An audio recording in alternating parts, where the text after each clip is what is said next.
சைராம். இந்த பிரார்த்தனையில் பொதுவான பிரார்த்தனை செஞ்சுட்டு நாம் மறுபடியும் யாராருக்கு என்னென்ன பிரச்சனைகள் இருக்குதோ அதற்காக பிரார்த்தனை செஞ்சுக்கலாம். இந்த நாளை எங்களுக்கு சிறப்பாக கொடுத்த சாயப்பாவுக்கு கோடான கோடி நன்றிகள். இந்த நாளை எங்களை கைவிடாம காப்பாற்றினதற்காக சாயப்பாவிற்கு கோடான கோடி நன்றிகள். எப்படி புறப்பட்டோமோ அதே போல வீடு வந்து சேர்ந்ததுக்காக சாயப்பாவுக்கு கோடான கோடி நன்றிகள். நல்ல உறக்கத்தை தருவதற்காகவும் உடல் ஆரோக்கியத்தை தருவதற்காகவும் சாயப்பாவிற்கு கோடான கோடி நன்றிகள். எங்களுடைய கர்மாக்களை குறைத்து எங்க வாழ்க்கையை மதிக்க செய்த சாயப்பாவிற்கு கோடான கோடி நன்றிகள். அன்பேசாய் குடும்பத்தை தொடர்ந்து காப்பாற்றி தேவையான செய்திகளை எங்களுக்கு தந்ததற்காக சாயப்பாவிற்கு கோடான கோடி நன்றிகள். தீயவர்கள் எல்லாம் நல்லவர்களாக மாறுவதற்கு சாயப்பாவிற்கு கோடான கோடி நன்றிகள். என்னுடைய கணவர் குடிக்காரராக இருந்தும் அவர் திருந்துவதற்கு உண்டான முயற்சிகளை உங்களோட கரத்தை வைத்ததற்காக கோடான கோடி நன்றிகள். கடனில் இருந்து விடுதலை அடைந்து ஆரோக்கியமும் நல்ல வளமான வாழ்க்கையும் வாழப்போவதற்கு சாயப்பாவிற்கு கோடான கோடி நன்றிகள்.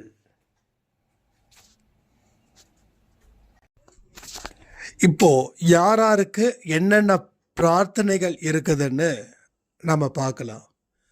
முதல்ல சிவபிரகாஷம். இவங்க வாழ்க்கையில் ஏகப்பட்ட பிரச்சனைகள், கணவனும் மனைவியும் பிரிந்திருக்காங்க. நான் என்னுடைய தவறுகளை என்னுடைய மனைவியோட கால்களில் விழுந்து மன்னிப்பு கேட்டும் என்னுடைய மனைவி இப்போ வரைக்கும் மனம் திரும்பலை. நான் என்னோட குழந்தைங்களை பார்க்காம மனைவியை பார்க்காம அனாதை மாதிரி நான் சுற்றிக்கிட்டு இருக்கேன்.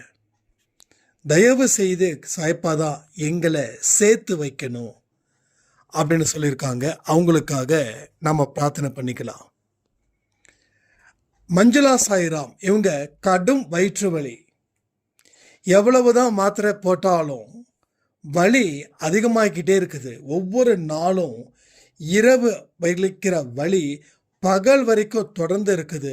என்னால் தூங்க முடியல, சாப்பிட முடியல, சில நேரத்தில் எழுந்திருக்க கூட முடியல, அவ்வளவு பலகீனமாக இருக்குது. பிரார்த்தனை பண்ண சொல்லி கேட்டிருக்காங்க. அவங்களுக்காக நம்ம பிரார்த்தனை பண்ணிக்கலாம். அடுத்தது தொடர்ந்து இருமலும் வறட்டு இருமலும் என்னை வந்து படாத பாடுபடுத்துதுன்னு பார்த்திபன் அப்படின்ற சாய்ராம் வந்து பிரார்த்தனை கேட்டிருக்காங்க. அவங்களுடைய இருமலும் அவங்களுடைய வறட்டு இருமலும் முற்றிலும் தீர்க்கணும் அப்படின்னு சொல்லி சாயப்பாக்கிட்ட நம்ம பிரார்த்தனை பண்ணிக்கலாம். அடுத்தது வள்ளி. இவங்களுக்கு 29 வயசாகுது. இவங்க திருமணத்துக்கு சரியான ஆள் கிடைக்காம இருக்காங்க. அவங்கள ஏற்று புரிஞ்சு நடந்துக்கக்கூடிய ஒருத்தர் எனக்கு வேணும். அதனால் சாயப்பாவை நம்பி இருக்கிறேன். என்னுடைய அப்பாவும் இறந்துட்டாங்க, என்னுடைய அம்மாவும் இறந்துட்டாங்க. ஒரு நல்ல மனுஷன் எனக்கு கிடைக்கணும் அப்படின்னு சொல்லி பிரார்த்தனை கேட்டிருக்காங்க. வள்ளி சாய்ராமுக்காகவும் நாம் பிரார்த்தனை செஞ்சுக்கலாம். அடுத்தது செந்தாமரை.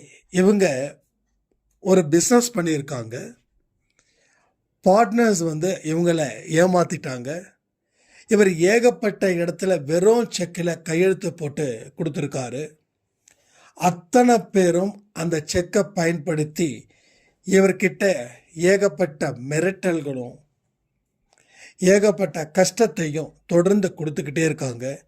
இதில் இருந்து நான் மீளணும், நான் மீண்டாதான் என்னுடைய குடும்பத்தை நான் காப்பாற்ற முடியும், அதற்காக தயவு செய்து பிரார்த்தனை பண்ணுங்கன்னு சொல்லி கண்ணீரோட இவங்க ஒரு ஆடியோ அனுப்பியிருக்காங்க.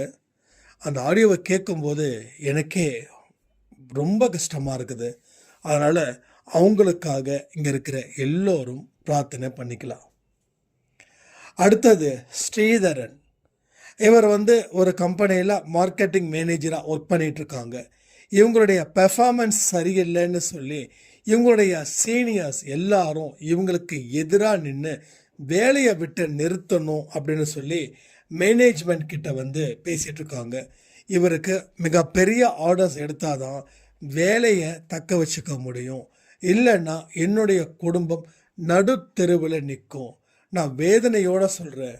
அதனால் நிச்சயமாக எனக்கு இன்னும் 2 நாளுக்குள்ளே தான் எனக்கு கம்பெனியில் இருந்து ஆர்டர்ஸ் வந்து எடுக்க சொல்லி டைம் கொடுத்துருக்காங்க. அந்த 2 நாளில் நான் பெர்ஃபார்மன்ஸ் பண்ணலைன்னா என்னை வேலை விட்டு எடுத்துவதற்கு உண்டான அத்தனை விஷயத்தையும் அவங்க தயாராக வச்சுருக்காங்க.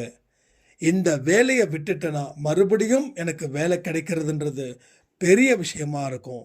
என்னுடைய டியூஸ், வீட்டோட லோனு, இது எல்லாமே பிரச்சனையில் போய் முடியும். அதனால் என்னுடைய வேலையை தக்க வச்சுக்கணும். அவங்க எதிர்பார்க்குற ஆர்டர்ஸை அடுத்த 2 நாளில் நான் கொடுக்கணும் அப்படின்னு சொல்லி எல்லாரும் பிரார்த்தனை பண்ணுங்க. சாய்ப்பா மேலே எனக்கு அபார நம்பிக்கை இருக்குது. என்னுடைய குடும்பத்தை காப்பாற்ற வேண்டும் அப்படின்னு சொல்லி கேட்டிருக்காங்க. அவங்களுக்காக நம்ம பிரார்த்தனை பண்ணிக்கலாம். அடுத்தது செந்தில் நாதன் அப்படின்னு ஒரு சாய்ராம். அவங்களுக்கு வாழ்க்கையில் பல விதத்திலையும் நொடியோட இருந்துக்கிட்டு இருக்காங்க. அவருக்கு மனைவி இருக்காங்க, குழந்தைகள் இல்லை. மனைவிக்கும் சுகர், பிபி எல்லாமே இருக்குது. நான் சரியாக இருந்தால் தான் என்னுடைய மனைவிக்கு நான் சாப்பாடு கொடுக்க முடியும், எல்லாமே செய்ய முடியும். ஆனால் லாஸ்ட் 10 நாளாக நான் கிட்டத்தட்ட படுத்த படுக்கையாக இருக்கேன். எங்களை பார்த்துக்க கூட யாருமே இல்லை. அதனால் தயவு செய்து பிரார்த்தனை நீங்கள் எல்லாரும் சேர்ந்து பண்ணிக்கோங்க. அடுத்த மாத்திரை மருந்து சாப்பிட்றதுக்கு கூட வழி இல்லாமல் இருக்கிறோம் அப்படின்னு அவங்க சொன்னாங்க. ஆனால் அவங்களுக்கு மாத்திரை மருந்துக்கு உண்டான பைசாவை நம்ம அனுப்பிட்டோம். ஆனாலும் அவங்க சீக்கிரமாக அதில் இருந்து மீண்டு வரணும் அப்படின்னு சொல்லி சாய்ப்பா கிட்ட பிரார்த்தனை பண்ணிக்கலாம். அடுத்த சாய்ராம் ராஜேஸ்வரி. இவங்க தன்னுடைய மருமகள் தன்னை மதிக்கிறது இல்லை. என்னுடைய மருமகள் என்னை எட்டி உதைக்கிறா, என்னால் வலி தாங்கிக்க முடியல. எங்கள் குடும்பம் ஒரு பாரம்பரிய குடும்பம். இந்த மாதிரி பிரச்சனைகள் எல்லாமே இருக்குதுன்னு சொன்னால் எங்கள் குடும்ப மானம், எங்கள் பெயர் கெடும். என்னுடைய மகன்கிட்ட என்ன ஒரு மோசமானவளாக என்னுடைய மருமக சித்தரித்து வச்சிருக்கா. எனக்கு வீட்டுக்குள்ளே இருக்கிறதுக்கே பயமாக இருக்குது.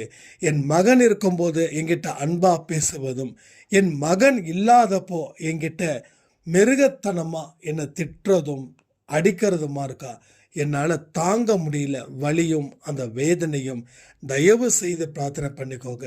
நான் அன்பே சாய் குடும்பத்துக்கு புதுசு. என் மனசில் இருக்கக்கூடிய அத்தனையும் நான் உங்ககிட்ட சொல்லணும்னு நினைக்கிறேன் சாய்ப்பா கிட்ட. ஆனால் சொல்வதற்கு கூட எனக்கு எந்த சுதந்திரமும் இல்லாதது போல, என்னுடைய கைகள் கட்டப்பட்டு உள்ளது போல எனக்கு ஒரு ஃபீல் ஆகுது. அதற்காக நீங்கள் பிரார்த்தனை செஞ்சுக்கோங்க. என்னால் முடியல சாய்ப்பான்னு சொல்லி அழுது ஒரு ஆடியோ கொடுத்துருக்காங்க. ஸோ அவங்களுக்காகவும் நாம் பிரார்த்தனை செஞ்சுக்கலாம். அடுத்த சாய்ராம் தருண்.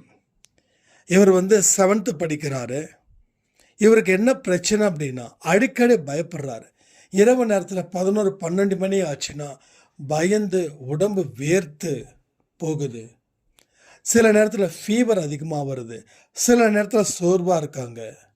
ஹாஸ்பிட்டல் போய் ட்ரீட்மெண்ட்டில் போனாலும் எதுவும் எந்த பலனும் அடையலை. அதனால் படிப்பும் கெடுது, குழந்தையோட உடல் நலமும் பாதிக்கப்படுது.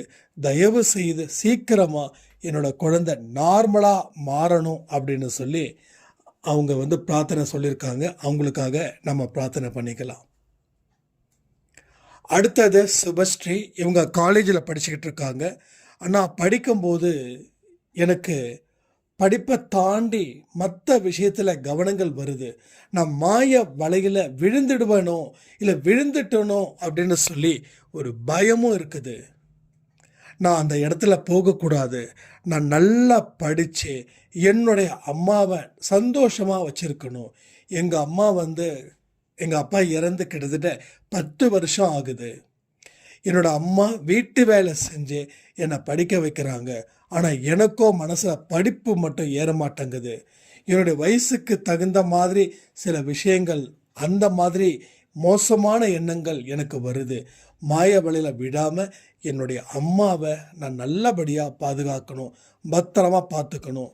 அதனால் நல்ல மனசை எனக்கு கடவுள் கொடுக்கணும். படிப்பில் கவனத்தை வைக்கணும், ஒழுக்கத்தில் கவனத்தை வைக்கணும். எனக்காக நீங்கள் பிரார்த்தனை பண்ணுங்க அப்படின்னு சொல்லி பிரார்த்தனை கேட்டிருக்காங்க. அவங்களுக்காகவும் நாம் பிரார்த்தனை பண்ணிக்கலாம். அடுத்தது ஸ்ரீனிவாசன். இவர் ஐஏஎஸ்க்கு படிச்சிட்ருக்காங்க, தொடர்ந்து படிச்சிட்ருக்காங்க.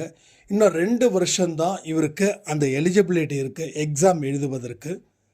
இந்த வருஷத்துக்குள்ளே நான் அடுத்த வருஷத்துக்குள்ளே நான் என்னோட எல்லா இதையும் முடித்து நான் நல்ல போஸ்டிங் வரணும், நிறைய பேருக்கு உதவிகள் செய்யணும், சேவைகள் செய்யணும், என்னுடைய எதிர்பார்ப்புகள் எல்லாம் கடவுள் நிறைவேற்றணும். நான் இரவும் பகலும் படிச்சுக்கிட்டு இருக்கேன். நான் ஏழ்மையான குடும்பத்தில் இருக்கேன். அதனால் எங்கள் அம்மாவும் அப்பாவும் என்னை கஷ்டப்பட்டு படிக்க வைக்கிறாங்க. நான் நம்பிக்கையோட வெளிச்சமாக இருக்கணும்னு எனக்கு ஆசைப்படுறேன். எனக்காக நீங்கள் பிரார்த்தனை பண்ணிக்கோங்க. நல்லது நிச்சயமாக எனக்கு நடந்தே தீரணும். என்ன மாதிரி எத்தனையோ ஏழை எளிய மாணவர்கள் படிக்காமல் கஷ்டப்பட்டுக்கிட்டு இருக்காங்க, படிக்கிறதுக்கு வசதி இல்லாமல் கஷ்டப்பட்டுட்டு இருக்காங்க. அதனால் எல்லாருக்கும் சாயப்பா உதவிகள் செய்யணும் அப்படின்னு சொல்லி கேட்டிருக்காங்க. அடுத்தது மோனிஷா.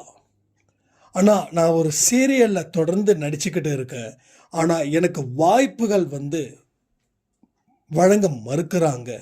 எனக்கு மிகப்பெரிய அளவில் ஒரு நல்ல ஆர்டிஸ்டாக நான் வரணும் அப்படின்னு எனக்கு விருப்பம். அந்த விருப்பத்தை சாயப்பாக தான் நிறைவேற்றணும். அதனால் எல்லாரும் பிரார்த்தனை பண்ணிக்கோங்க அப்படின்னு சொல்லி கேட்டிருக்காங்க. அவங்களுக்காக நாம் பிரார்த்தனை பண்ணிக்கலாம். அடுத்தது பாஸ்கர்.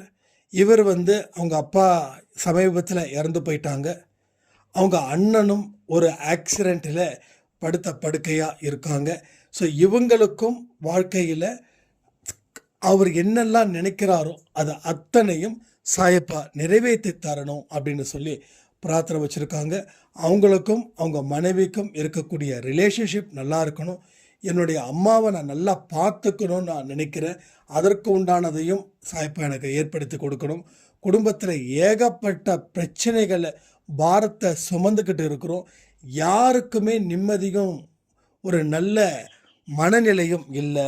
அதனால் எல்லாரும் எங்களுக்காக பிரார்த்தனை பண்ணுங்க அப்படின்னு சொல்லி அவங்க கேட்டிருக்காங்க. அவங்களுக்காகவும் நாம் பிரார்த்தனை பண்ணிக்கலாம். இன்றைக்கி வந்த பிரார்த்தனைகள் இவ்வளவு தான். ஸோ எல்லோரும் மறக்காமல் பிரார்த்தனை பண்ணுங்கள். எல்லோருடைய பிரார்த்தனையும் நிறைவேறினா எந்த மனநிலையில் நீங்கள் இருப்பீங்களோ அதே மனநிலையில் கடவுளுக்கு நன்றிகளும் சொல்லுங்கள். ஒவ்வொரு நாளும் இரவு 10 மணிக்கு கூட்டு பிரார்த்தனை. இந்த கூட்டு பிரார்த்தனையில் ஒவ்வொருத்தவங்களுடைய பிரச்சனைகளும் உங்களுடைய பிரச்சனைகளாக நினைத்து அவரிடம் பிரார்த்தனை செய்யுங்க. ஒவ்வொருத்தவங்க வழியும் நமது வழியாக நினைத்து பிரார்த்தனை செய்ய வேண்டும். உங்கள் வாழ்க்கையில் பல சந்தர்ப்பங்கள் நிறைய நல்லது நடப்பதற்கும் மற்றவங்களுக்காக நீங்கள் பிரார்த்தனை செய்யும்போது அதனுடைய முழு பலன்களை நீங்கள் அடைய முடியும்னு சொல்லி இந்த பிரார்த்தனை நேரத்தை நான் முடிக்கிறேன். ஜெய் சாய்ராம்.